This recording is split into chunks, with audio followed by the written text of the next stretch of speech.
আমার শাশুড়ি মা আমাকে গ্রামের বাড়িতে পাঠিয়ে দিলেন শ্বশুর মশাইয়ের সাথে। সেদিন হঠাৎ বৃষ্টি এলো, আর আমি বাইরে ভিজে বাড়িতে ঢুকলাম। বুঝতে পারলাম শাড়িটা পুরো ভিজে গেছে, আর খোলা চুলগুলো কাঁধের ওপর নেমে পড়ছে। বৃষ্টির জল মুখ দিয়ে গড়িয়ে পড়ছিল, আর ঠান্ডা বাতাসে একটা শীতল অনুভূতি হচ্ছিল। বৃষ্টিতে ভেজার অভিজ্ঞতাটা যেন একেবারে অন্যরকম ছিল। ঘরের মধ্যে মোমবাতির মৃদু আলো আর বাইরের বৃষ্টির ঝিরঝির আওয়াজ পুরো পরিবেশটাকে অসাধারণ করে তুলেছিল। শাড়িটা ঠিক করতে করতে আমি শ্বশুর মশাইকে বললাম, বাবা, জানালা আর দরজাগুলো বন্ধ করে দেবেন, নইলে জল ঘরে ঢুকে যাবে। আমার কথা শোনার সাথে সাথেই তিনি জানলাগুলো বন্ধ করে দিলেন, কিন্তু তার দৃষ্টিটা কিছুক্ষণ আমার উপর স্থির ছিল। তিনি কিছুক্ষণ আমাকে দেখলেন, সম্ভবত দেখছিলেন যে আমি পুরোপুরি ভিজে গেছি কিনা। আমি তার এই দেখাটা অনুভব করলাম, কিন্তু কিছু না দেখার ভান করে বললাম, বাবা, মোমবাতিটা নিয়ে ওপরের ঘরে চলুন, যেন আমি কাপড় বদলাতে পারি আর একটু আরামে বসতে পারি। শ্বশুর মশাই কিছুক্ষণ পরে তার দৃষ্টি সরিয়ে নিয়ে বললেন, ঠিক আছে বৌমা, চলো ওপরে ঘরে যাই। আমরা দুজন ওপরের ঘরে গেলাম। তারপর আমি বাথরুমে গিয়ে বাবাকে ডেকে বললাম, বাবা, এখানে এতগুলো কল কেন খোলা রাখছে? আপনি এখানে দেখুন এবং জল বন্ধ করুন। বাবুজি বাথরুমে এসে নলগুলো বন্ধ করতে লাগলেন। ঠিক তখনই আমার পা হঠাৎ ফসকে গেল, আর বাবুজি আমাকে তৎক্ষণাৎ ধরে ফেললেন। আমার মনে তখন বেশ অস্বস্তি হচ্ছিল, কিন্তু আমরা দ্রুত পরিস্থিতি সামলে নিলাম। কিন্তু শ্বশুর মশাই আমাকে বাথরুমে, বন্ধুরা, আজকের গল্পটি আরও স্পেশাল, কেউ মিস করো না। আর দয়া করে গল্পগুলো ভালো লাগলে ভিডিওটি লাইক, শেয়ার এবং চ্যানেলটি সাবস্ক্রাইব করো প্লিজ। এমন সময় আমার শাশুড়ি মার ফোন এলো। আমি আগে থেকেই বুঝতে পারছিলাম যে কিছু একটা গুরুত্বপূর্ণ কথা হবে, কারণ তিনি সাধারণত তেমন কোনো কারণ ছাড়া এত তাড়াতাড়ি আমাকে ফোন করেন না। আমি তখন অফিসে ছিলাম। আমি ফোনটা তুলে নিলাম এবং তার কণ্ঠে হালকা উত্তেজনা লক্ষ্য করলাম। তিনি সরাসরি বললেন, বৌমা, তোমাকে তোমার বাবুজির সাথে গ্রামে যেতে হবে, অনেক গুরুত্বপূর্ণ কাজ আছে। আমার শাশুড়ি মার কথা শুনে আমি একটু অবাক হয়ে গেলাম। আমার মাথায় তখনই ভাবনা এলো, কেন তিনি নিজে যাচ্ছেন না, আর কেন আমাকে যেতে হবে? আমি শান্তভাবে বললাম, শাশুড়ি মা, আপনি এবং আপনার ছেলে কি একসাথে যেতে পারতেন না? আমারও অফিসের কাজ রয়েছে। শাশুড়ি মা একটু গম্ভীর হয়ে বললেন, বৌমা, তুমি তো জানো আমি যখনই বাইরে যাই আমার শরীরটা ভালো থাকে না।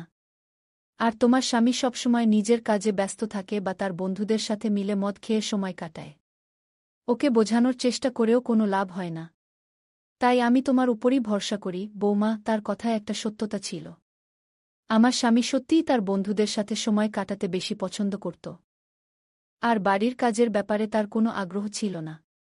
পরিস্থিতি বুঝে আমি শাশুড়ি মাকে বললাম, ঠিক আছে শাশুড়ি মা, আপনি যেমন চান। শাশুড়ি মা তখন শান্তভাবে বললেন, বৌমা, তোমাকে প্রপার্টির কাজ দেখার জন্য যেতে হবে, এটা খুবই জরুরি। আর তুমি ঠিকভাবে সামলে নিতে পারবে।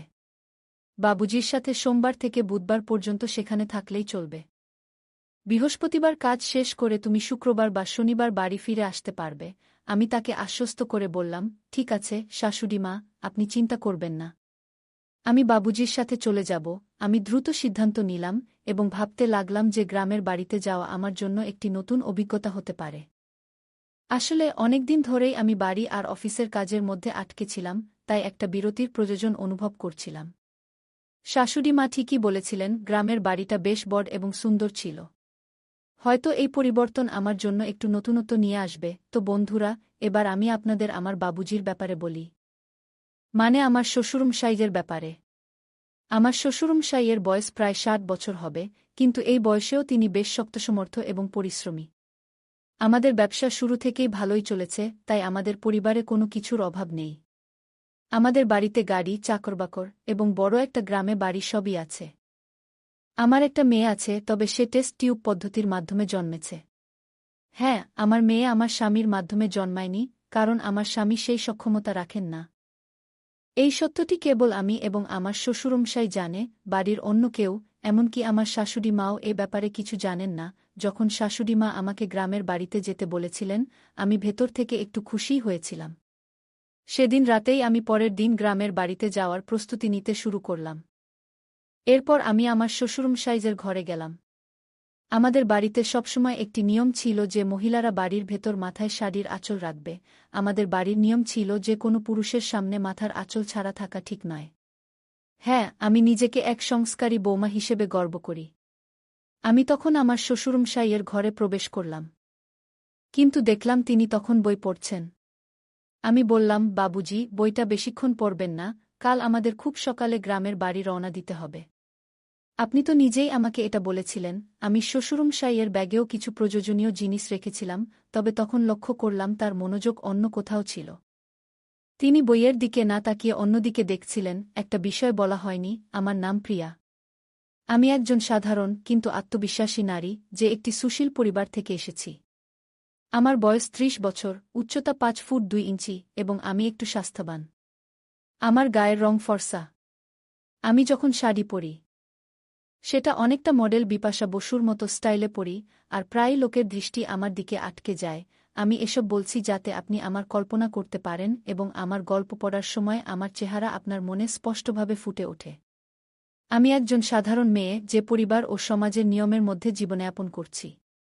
কিন্তু এইবারের গল্পে কিছু একটা আলাদা ঘটেছে, এমন কিছু যা আমার জীবনে এক নতুন মোড় নিয়ে এসেছে, যা আমি কখনো স্বপ্নেও ভাবতে পারি নাই। আমরা দুপুরের পর একটু দেরিতে রওনা হলাম। আমরা গাড়িতে যাচ্ছিলাম, আর আমার শ্বশুরমশাই গাড়ি চালাচ্ছিলেন। ট্রাফিকের কারণে আমরা সন্ধ্যা ৭টার দিকে গ্রামে পৌঁছালাম। সেখানে আমাদের একটি ছোট্ট সুন্দর বাড়ি আছে, যা একটি ছোট পাহাড়ের উপরে অবস্থিত। যদিও পাহাড়ে অবস্থিত, গাড়ি সহজেই সেখানে যেতে পারে। বাড়িটি একতলা, চারপাশে সুন্দর পাহাড় আর ঠান্ডা বাতাস বইছিল। আমাদের কিছু আত্মীয়ও সেখানে ছিল, তাই তারা আমাদের রাতের খাবারের জন্য আমন্ত্রণ জানিয়েছিল। সেখানে আমাদের বাড়ির দেখাশোনা করার জন্য সুনীল নামের একজন কর্মচারীও ছিল। কিন্তু তার বাড়ির কোনো একজনের শরীর খারাপ হওয়ায় সে পরদিন সকালে বাড়ি ফিরতে চাইছিল, আর শ্বশুরমশাই তাকে গ্রামের বাড়িতে যাওয়ার অনুমতি দিয়েছিলেন। বাইরে তখন বৃষ্টি হচ্ছিল, আর আমরা আত্মীয়ের বাড়িতে রাতের খাবার খেতে গেলাম। আমরা খাওয়া-দাওয়ার সব আয়োজন সেখানেই করেছিলাম। কিছুক্ষণের মধ্যেই আমার বড় শাশুড়ি মা এলেন, এবং আমাদের মধ্যে কিছু পারিবারিক আলোচনা হল, যা সাধারণত পরিবারে হয়ে থাকে। সেই রাত বড় শাশুড়ি মা আমাদের বাড়িতেই থেকেছিলেন। আমার শ্বশুরমশাই আর বড় শাশুড়ি মার স্বামী একসাথে বসে তাদের বাড়িতে মদ্যপান করছিলেন। এবং এভাবেই আমাদের রাত কেটে গেল। সোমবার এভাবেই শেষ হল। পরের দিন মঙ্গলবার, শ্বশুরমশাই তার কাজে বেরিয়ে গেলেন, আর আমি বড় শাশুড়ি মায়ের সাথে ছিলাম। সেই রাতে আমরা বড় শাশুড়ি মায়ের বাড়িতে রাতের খাবার খেলাম, এবং আমার শ্বশুরমশাই আবারও বড় শাশুড়ি মার স্বামীর সাথে বসে মদ্যপান করছিলেন। আমার শ্বশুরমশাইও মদ্যপান করেন, তবে তিনি আমার স্বামীর মতো অতিরিক্ত পান করেন না। কিছুক্ষণ পর শ্বশুরমশাই বললেন, বৌমা, আমি বাংলোর দিকে যাচ্ছি। বড় শাশুড়ি মা বললেন, আপনি যান, আমাদের আরও কিছু কথা আছে। কিছু সময় পরে আমি বড় শাশুড়ি মায়ের বাড়ি থেকে বেরিয়ে এলাম। তখন বাইরে প্রবল বৃষ্টি হচ্ছিল। তাই বড় শাশুড়িমা আমাকে একটি ছাতা দিলেন, এবং আমি বাড়ি ফিরে এলাম। বাড়িতে এসে দেখলাম শ্বশুরমশাই আবারও মদ্যপান করতে করতে টিভি দেখছেন। আমি বাড়িতে পৌঁছানোর সময় বৃষ্টি এবং বাতাসের কারণে পুরোপুরি ভিজে গিয়েছিলাম। আমাদের বাড়িটি ছিল বেশ বড়, একটি বাংলো, কিন্তু আমি সেটিকে বাড়ি বলতেই বেশি ভালোবাসতাম। নিচে ছিল একটি বড় হল রুম এবং উপরে কয়েকটি ঘর। ছাতাটি ছিল ছোট, আর যখন বৃষ্টিতে ভিজে আমি ঘরে ঢুকলাম, তখন অনুভব করলাম আমার শাড়িটি পুরোপুরি ভিজে গিয়েছে।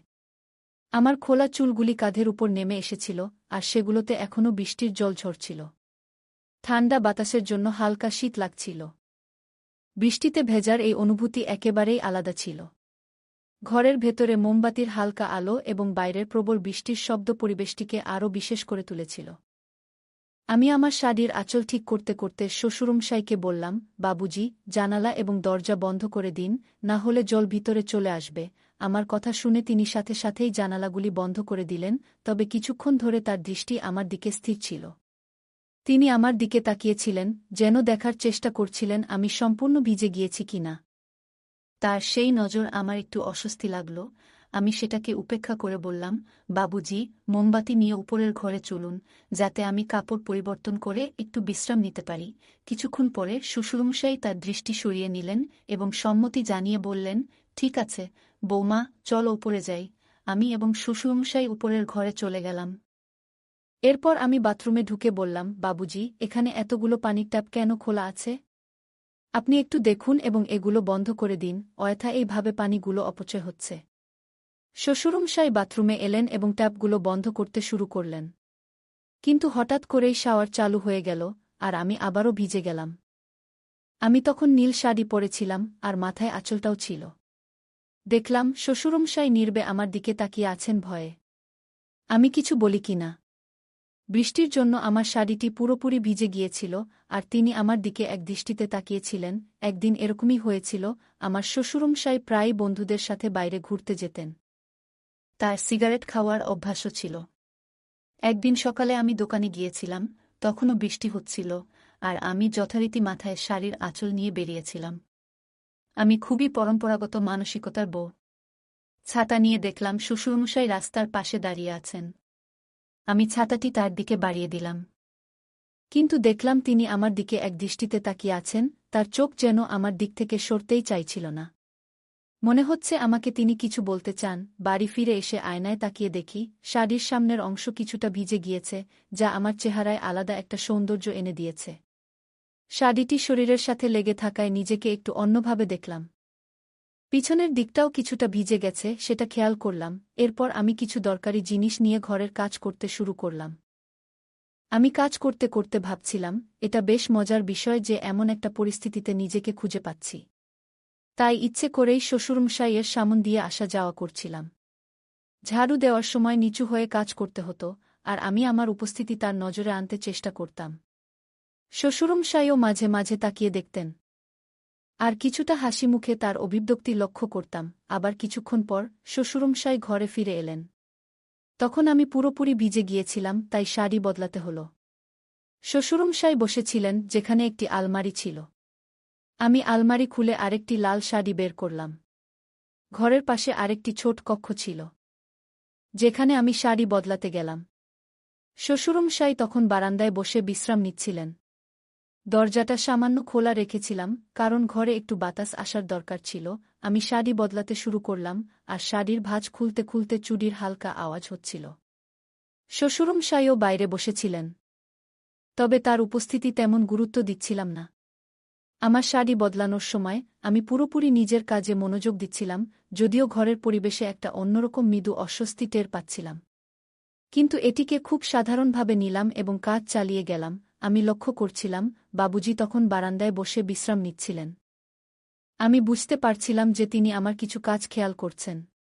তিনি ধুতিটা কিছুটা ঠিক করছিলেন। ঘরটি কিছুটা অন্ধকার ছিল, তবে মোমবাতির নরম আলো ঘরের পরিবেশকে একটু আলাদা করে তুলেছিল। আমি ধীরে ধীরে শাড়ি বদলাতে শুরু করলাম।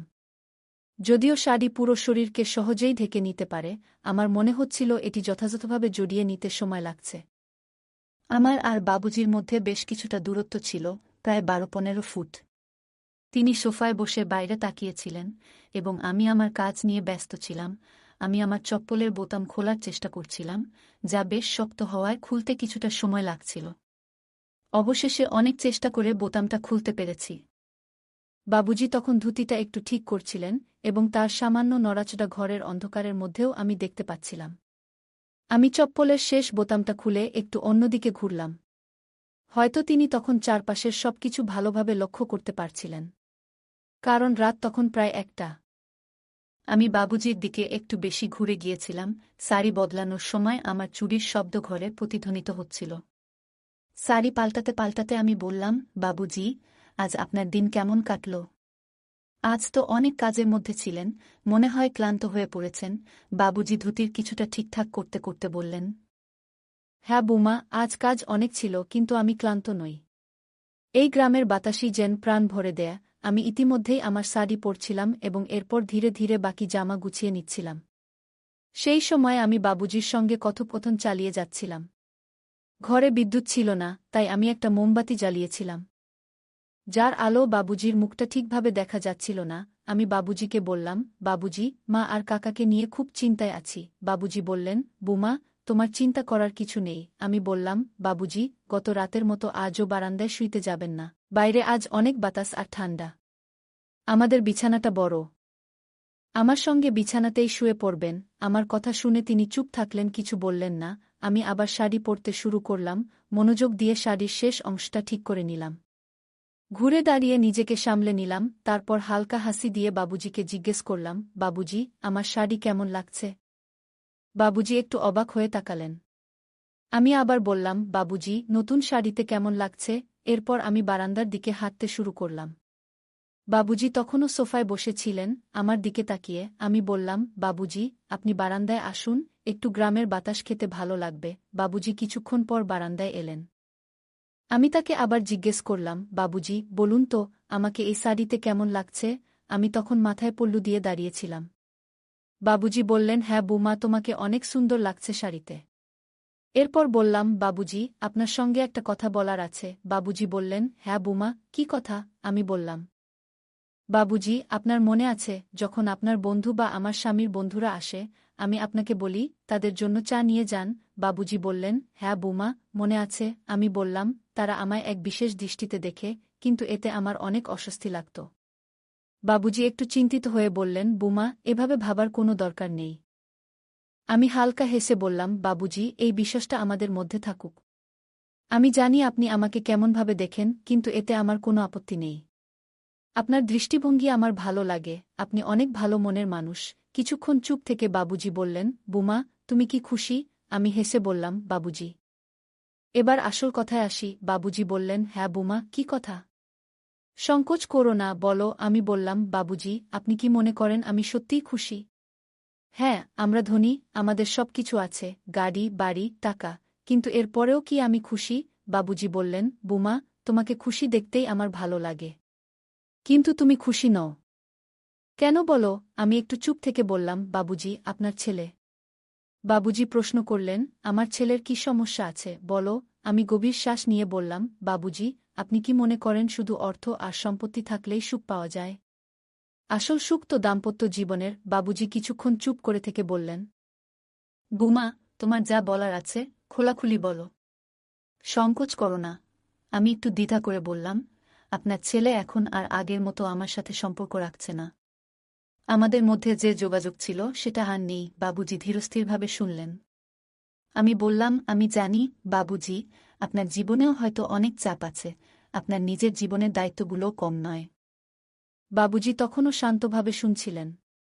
আমি বললাম, আপনাকে সবসময় খুব শান্ত দেখি, কিন্তু আমি বুঝতে পারি আপনারও হয়তো কিছু অনুভূতি আছে যা আপনি প্রকাশ করেন না। বাবুজি আমাকে দেখে একটু নার্ভাস হয়ে পড়লেন। তারপর হঠাৎই গম্ভীর হয়ে বললেন, বুমা, তুমি কেমন কথা বলছ? আমি কখনো এমন কিছু ভাবিনি। আর না তোমাকে সেই চোখে দেখেছি। তুমি তো আমাদের পরিবারের মানসম্মান, আর আমি সবসময় তোমার প্রতি সম্মান এবং শ্রদ্ধার দৃষ্টিতেই তাকিয়েছি। আমি একটু ঘাবড়ে গেলাম, কিন্তু আমার কথা চালিয়ে গেলাম, বাবুজি, আমি এসব কথা বলছি কারণ মাঝে মাঝে মনে হয় আমরা আমাদের সম্পর্কগুলো নিয়ে খোলাখুলি কথা বলতে পারি না। আপনি আমাকে খুব সম্মান করেন, কিন্তু আমি কয়েকবার আপনার চোখে কিছু আলাদা দেখেছি। বাবুজি কিছুটা অস্বস্তিতে পড়ে গেলেন, কিন্তু আবারও গম্ভীরভাবে উত্তর দিলেন, তোমার ধারণা ভুল, বুমা। পরিবারের সম্পর্কগুলো খুব পবিত্র, এবং আমাদের সবসময় সেগুলোর সম্মান করা উচিত। তোমার এমন কিছু ভাবার প্রয়োজন নেই। যদি তোমার কখনো এমন অনুভূতি হয়ে থাকে, আমি তার জন্য ক্ষমা চাই। কিন্তু আমার উদ্দেশ্য কখনোই এমন ছিল না। আমি বাবুজির কথায় সত্যতার ছোঁয়া পেলাম। তিনি সবসময় পরিবারের দায়িত্ব সততার সঙ্গে পালন করেছেন, আর হয়তো আমি ভুল বোঝাবুঝির শিকার হয়েছি। আমি মাথা নিচু করে বললাম, মাফ করবেন বাবুজি। আমি হয়তো কিছু ভুল বুঝেছি, আমার মনে হয় আপনাকে বুঝতে আমার অনেক ভুল হয়েছে। বাবুজি কোমল স্বরে বললেন, বুমা, এই বাড়িতে তুমি আমাদের মেয়ের মতো। হ্যাঁ, আমি চাই তুমি সবসময় খুশি থাকো, এবং এমন কোনো ভাবনা মনে না রাখো যা আমাদের সম্পর্ককে দুর্বল করে। বাবুজি বললেন। সেই মুহূর্তে আমার মনে হলো, আমি অযথা বাবুজি আর আমার সম্পর্ক নিয়ে ভুল ধারণা পুষে রেখেছিলাম। আমি নিজেকে প্রতিজ্ঞা করলাম, ভবিষ্যতে আমি কখনো এমন কিছু ভাবব না, এবং সবসময় পরিবারের সম্পর্কগুলোকে সম্মান দেব। সম্পর্কগুলোর মধ্যে সততা ও খোলামেলা কথোপকথন অত্যন্ত গুরুত্বপূর্ণ। যখন আমরা আমাদের ভাবনা ও অনুভূতিগুলো নিঃসংকোচে ভাগ করে নিই, তখনই সম্পর্কের ভিত্তি মজবুত হয়। যে কোনো সম্পর্কের শক্তি নির্ভর করে আমরা একে অপরের প্রতি কতটা সৎ এবং আন্তরিক। কখনো কখনো আমরা আমাদের ভাবনা ও অনুভূতিগুলো লুকিয়ে রাখি, যা ভুল বোঝাবুঝির সৃষ্টি করতে পারে। যখন আমরা কারো প্রতি আগে থেকেই কোনো ধারণা বা মতো তৈরি করি, তখন বাস্তবতা থেকে দূরে সরে যাই। এই বিভ্রান্তি আমাদের সম্পর্কগুলোতে অপ্রয়োজনীয় চাপ তৈরি করে। যদি আমরা আমাদের মনের কথা খুলে না বলি তাহলে অপর ব্যক্তি আমাদের সম্পর্কে সঠিক ধারণা পাবে না এবং ভুল সিদ্ধান্তে পৌঁছাতে পারে। তাই একে অপরের সাথে খোলাখুলি কথা বলা অত্যন্ত গুরুত্বপূর্ণ। এতে শুধু আমাদের অনুভূতিগুলো পরিষ্কার হয় না, পাশাপাশি অন্যজন আমাদের অবস্থান ও চিন্তাভাবনা সম্পর্কে সঠিক ধারণা পায়। সৎ কথোপকথনের মাধ্যমে সম্পর্কের বিশ্বাস ও বোঝাপড়া বাড়ে, যা আমাদের একে অপরের আরও কাছাকাছি নিয়ে আসে। সম্পর্কগুলো সফল করার জন্য কথা বলাকে সর্বোচ্চ গুরুত্ব দেওয়া উচিত। তো বন্ধুরা, এটাই ছিল আমাদের আজকের ছোট্ট গল্প। গল্পটা কেমন লাগলো জানাতে ভুলবে না। আরও মজার মজার রোমান্টিক গল্প শুনতে চাইলে ভিডিওটি লাইক, শেয়ার এবং চ্যানেলটি সাবস্ক্রাইব করতে এবং বেল আইকনটি ক্লিক করতে ভুলবে না। ধন্যবাদ।